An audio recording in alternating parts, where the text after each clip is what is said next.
Most bodybuilders make a basic mistake, which from one perspective it might be said that this mistake accounts for all of their other mistakes, and it is that they don't take this goal endeavor seriously enough, at least to remember one crucial point, that bodybuilding really is a part of exercise science.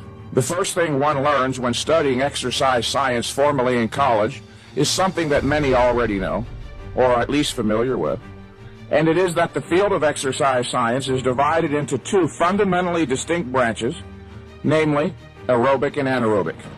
Aerobic exercise, of course, is geared exclusively to the development of endurance of a certain type and is properly defined as low-intensity, long-duration activity.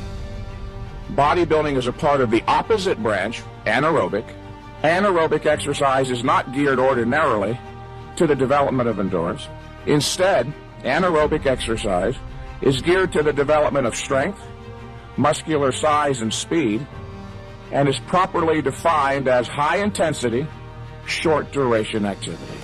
It is this, precisely this, high-intensity, short-duration activity that is responsible for the development of muscles beyond normal size, not long, drawn-out bouts of endurance-type activity. One of the major reasons so many people are having difficulty grasping what I have been communicating on this subject is that they have failed to take the time, give some serious thought, and adequately distinguish between the two species of exercise, aerobic and anaerobic.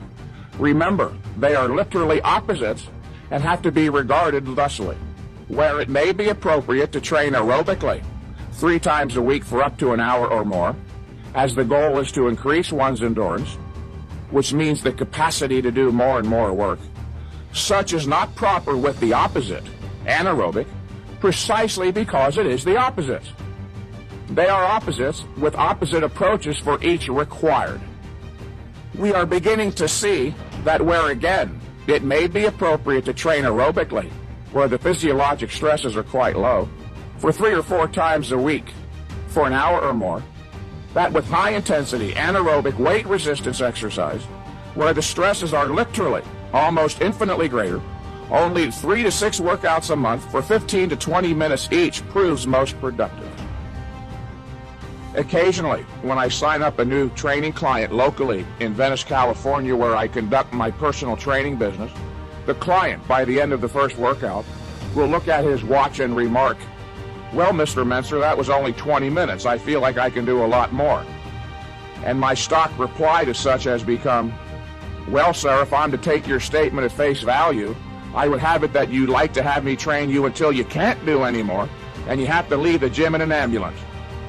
The point here is that many bodybuilders have lodged in their subconscious the mistaken notion that bodybuilding exercise involves an endurance component, which it does not.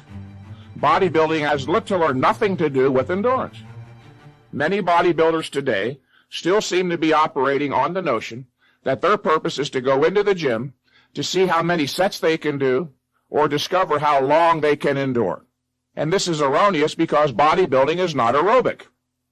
A bodybuilding workout, in other words, is not an endurance contest.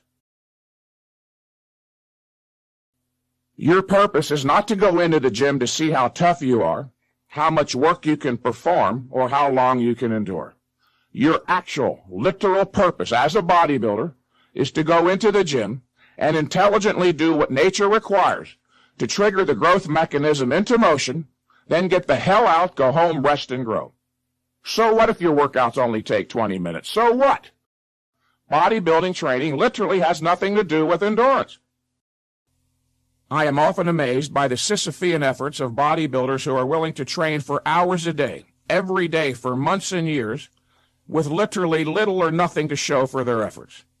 It is almost as if they're waiting for a zap out of the mystical realm of whims, wishes, and hopes to one day deliver them their much-dreamed-of muscles.